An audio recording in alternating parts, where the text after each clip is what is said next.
കണ്ടോ ഗൈസ്, ഇത് വലിയൊരു കറിവേപ്പില മരമാണ്.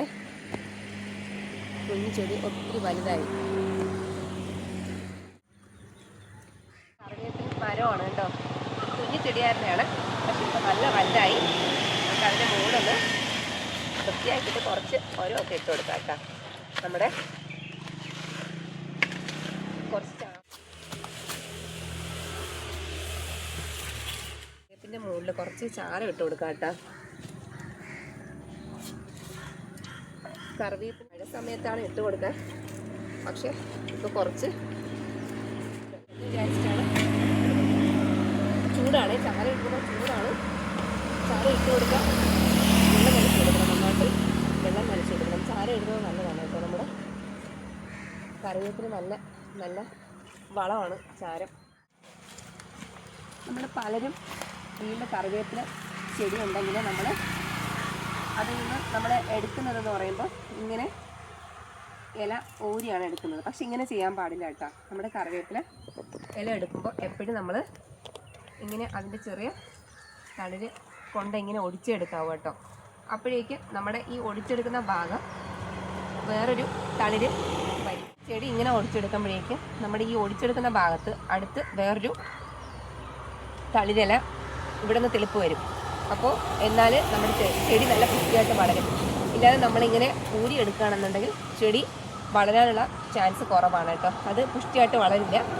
നമ്മുടെ ഇങ്ങനെ ഈ ചെടി കാണുന്നുണ്ടോ, ഇതുപോലെ ഒരു ചെറിയ മരമായിരുന്നു കേട്ടോ. ചെറിയൊരു ചെടിയായി നമ്മളിങ്ങനെ ഇതുപോലെ ഒടിച്ചാണ് എടുക്കാറുള്ളത് കേട്ടോ. ഇതിൻ്റെ പ്രശ്നമാണ് നമ്മുടെ കറിവേപ്പിൻ്റെ ചെടി വീട്ടിൽ വളർന്ന് കിട്ടുന്നില്ല എന്നുള്ളത്.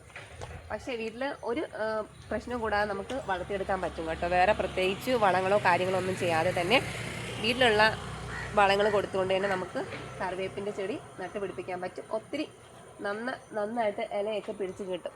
പക്ഷേ അത് വേറെ ഒന്നും ശ്രദ്ധിക്കേണ്ട. കറിവേപ്പിൻ്റെ തൈ നടുമ്പോൾ തന്നെ നമുക്ക് വീട്ടിൽ കഞ്ഞിവെള്ളം ഉണ്ടല്ലോ, ധാരാളം കഞ്ഞിവെള്ളം നമ്മുടെ വീട്ടിലുണ്ടാവും. പക്ഷെ അത് അല്പം ഒന്ന് പുളിക്കാൻ വെച്ചിട്ട് നമ്മുടെ കഞ്ഞിവെള്ളം ഈ ചെടിയുടെ മൂട്ടിൽ ചെറിയ തൈയായിരിക്കുമ്പോൾ തന്നെ പൊളിച്ച കഞ്ഞിവെള്ളമൊക്കെ അതിൻ്റെ മൂട്ടിൽ വീത്തി കൊടുക്കുക. പിന്നെ ചാരപ്പൊടി ഉണ്ടെങ്കിൽ ഇട്ട് കൊടുക്കുക, ചാരം ഇട്ട് കൊടുക്കാം. ചെടിയുടെ മൂട്ടിൽ പറ്റാതെ സൈഡിലൂടെ ചാരം ഇട്ട് കൊടുക്കാം. പിന്നെ ചാണകപ്പൊടി ഇതൊക്കെ ഇട്ട് കൊടുക്കുക കേട്ടോ. അപ്പോൾ വേറെ പ്രത്യേകിച്ച് വളങ്ങളൊന്നും കൊടുക്കാതെ തന്നെ നമുക്ക് ഏറ്റവും വളങ്ങളൊന്നും വേറെ ഇടാതെ നല്ല രീതിയിൽ നമുക്ക് പച്ചക്കറികൾക്ക് കറി വയ്ക്കാനും ഉപയോഗിച്ചുകൊണ്ട് തന്നെ നമ്മുടെ കറിവേപ്പിൻ്റെ ചെടി വീട്ടിൽ നമ്മൾക്ക് നല്ല രീതിയിൽ വളർത്തിയെടുക്കാൻ പറ്റും. അപ്പോൾ അത് ഞാൻ ഒരുപാട് കറിവേപ്പിൻ്റെ ചെടി നട്ടിട്ടുണ്ട്. എനിക്ക് അത് അനുഭവം ഉള്ളതുകൊണ്ടാണ് നിങ്ങളോട് പറയുന്നത്. അപ്പോൾ എല്ലാവരും ഒരു കറിവേപ്പിൻ്റെ ചെടി വീട്ടിൽ നട്ട് വളർത്തുക. വേറെ പ്രത്യേകിച്ച് ഇതിൽ ശ്രദ്ധിക്കാൻ വേറെ ഒരു കാര്യവുമില്ല. നമ്മുടെ വീട്ടിലുള്ള വളങ്ങൾ തന്നെ മാത്രം കൊടുത്താൽ മതിയാവും. കാണുന്നുണ്ടോ, നമ്മുടെ കറിവേപ്പിൻ്റെ ഒരു കുഞ്ഞു ചെടിയായിരുന്നു. ഇത് വലുതായിട്ട് വലിയൊരു മരമായി കണ്ടോ. ഇതുപോലെ ഒടിച്ചെടുത്ത് വളർന്നു വന്നതാണ് കണ്ടോ. വലിയ മരമായിട്ടുണ്ട്. ഇപ്പോൾ നമ്മൾ മാത്രമല്ല കേട്ടോ ഇതിനെ ഒടിച്ചെടുക്കുന്നത്. നമ്മുടെ ടച്ച് വെട്ടുകാരൻ വരുമ്പോൾ നമ്മുടെ ലൈനിൻ്റെ തൊട്ടടുത്താണ് ഈ മരം നിൽക്കുന്നത്. അപ്പോൾ ഒരുപാട് വലുതായി പോകുമ്പോൾ അവർ ഇടും കേട്ടോ. മൊത്തം കംപ്ലീറ്റ് ഇതിൻ്റെ മുകൾ ഭാഗം മൊത്തം അവർ കട്ട് ചെയ്തിടുന്നതാണ് എല്ലാ പ്രാവശ്യവും ടച്ച് വെട്ടുമ്പോൾ. പക്ഷേ എന്നാലും അത് പിന്നെയും തീർത്ത് വരുന്നുണ്ട്. അപ്പോൾ കണ്ടോ, മരമാണ്, കറിവേപ്പിൻ്റെ മരമാണ് കണ്ടോ. അപ്പോൾ ഇത്രയേ ഉള്ളൂ ഇന്നത്തെ വീഡിയോ. ഇഷ്ടപ്പെടുവാണെങ്കിൽ നമ്മുടെ ചാനലൊന്ന് സബ്സ്ക്രൈബ് ചെയ്യുക, ലൈക്ക് ചെയ്യുക, കമൻറ്റ് ചെയ്യുക. Okay, by.